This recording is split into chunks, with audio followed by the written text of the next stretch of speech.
Banyak nggak orang munafik itu Ustaz? Banyak. Dan orang munafik itu ternyata mereka kekal di dalam neraka. Siapa orang munafik yang kekal di dalam neraka? Munafik i'tiqadi. Makanya Imam Qurtubi menerangkan.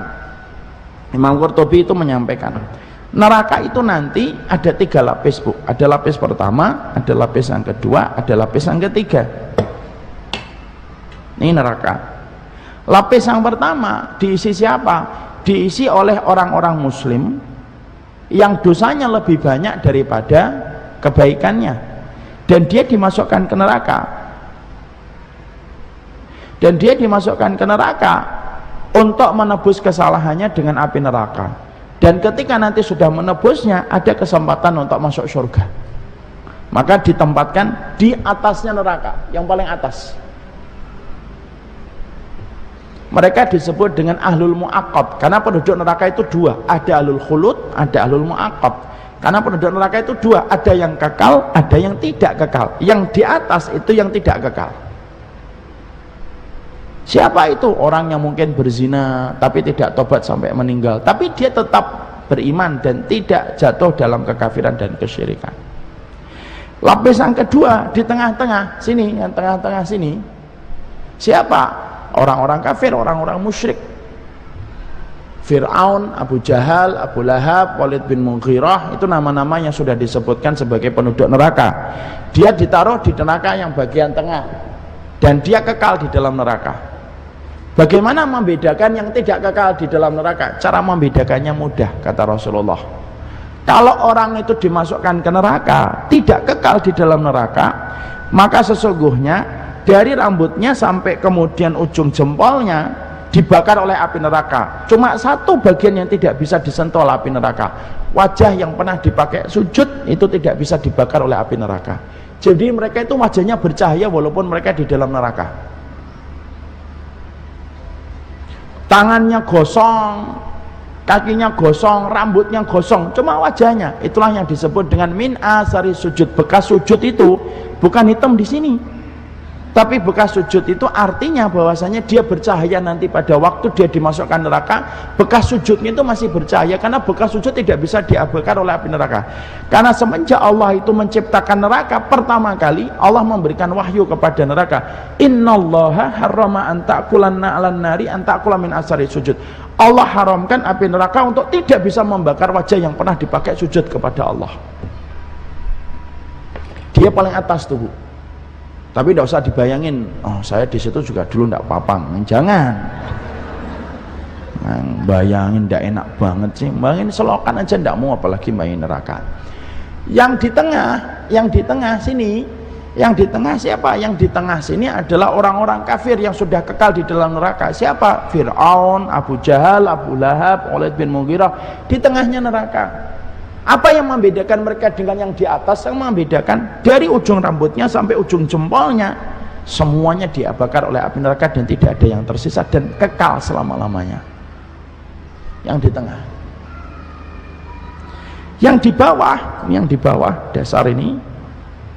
Maka kemudian yang di bawah siapa? Orang munafik, Bu. Jadi kedudukan orang munafik itu lebih jahat daripada Fir'aun. Dia ditaruh di dalam keraknya neraka. Kemudian setelah di dalam keraknya neraka, kemudian Allah itu dalam surat An-Nisa 145, sudah berada di keraknya neraka, ditutup sama Allah tempatnya, ditutup setek, dan tidak akan dibuka selama-lamanya untuk menambah pedihnya orang ketika di dalam neraka. Itu munafik i'tiqadi. Makanya kenapa mereka tidak ketemu dengan Rasulullah, nggak ketemu dengan Nabi? Gimana ketemu dengan Nabi? Oh, mereka kekal di dalam neraka kok. Walaupun mereka umatnya Nabi, iya, justru munafik itu umatnya Nabi secara zahir. Siapa orang munafik pada zaman Rasulullah, Ustaz? Ada orang munafik pada zaman Nabi namanya Abdullah bin Ubay. Jangan kita kira orang munafik itu tidak sholat. Orang munafik itu sholat, Bu. Orang munafik itu baca Quran. Bahkan orang munafik itu pada zaman Nabi juga bangun masjid, tapi masjidnya dihancurkan, masjid Dirar. Artinya orang munafik itu pada zaman Rasulullah itu mereka beribadah, tapi hatinya benci sama syariat Allah, benci sama Quran, benci sama hadis, kalau tidak sesuai dengan seleranya. Siapa orang munafik pada zaman Nabi? Namanya Abdullah bin Ubay. Sholatnya di belakang Rasul, pintar bahasa Arab ya, karena dia dari orang Arab ya kan? Tapi kemudian dia menjadi orang munafik. Itu Abdullah bin Ubay. Makanya kalau kemudian kita khawatirnya, yang kita khawatirkan itu menjadi munafik. Makanya maaf, Allah itu ketika menurunkan surat Al-Baqarah, ketika Allah menerangkan tentang sifatnya orang yang beriman, berapa ayat? 4 ayat.